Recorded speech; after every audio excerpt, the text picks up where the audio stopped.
should be no surprise to the Government that the first thing I want to raise is the failure to include paid carers' leave in the legislation, or even to commit to it in their next steps to make work pay document.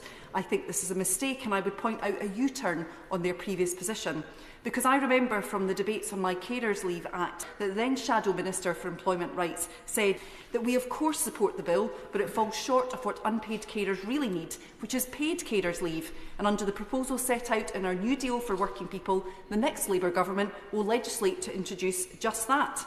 And indeed, he committed at all subsequent stages to do that. I acknowledge that the Next Steps document does make some promises in relation to carers' leave, both to review the operation of the 2023 Act that I was proud to pass, and to look at the benefits of making that leave paid. But that's it. Indeed, I looked in excitement at today's written statement to find that 4 consultations were there, but none of them reference unpaid carers. And what I and my colleagues on the Liberal Democrat benches are calling on the Government to do is to give certainty to unpaid carers.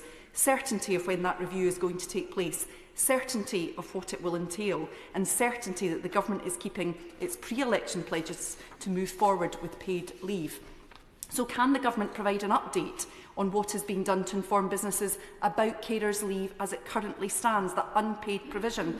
Because I'm concerned that there isn't sufficient information out there for employers or workers. What are they doing to make sure that companies are passing the information to their employees, and is it being correctly recorded in systems? I am hearing worrying stories that carers' leave can't be properly recorded in HR systems, so it's put down as general unpaid leave or similar.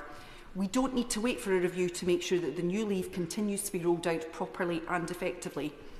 In closing, Madam Deputy Speaker, there are other elements of the bill I welcome, especially around flexible working. And we know that for unpaid carers, flexible working will be one of the most important tools for staying in work. My request of the Government is that during the passage of this bill, they flesh out a bit more what they mean by reasonable or not reasonable reason to reject a request for flexible working.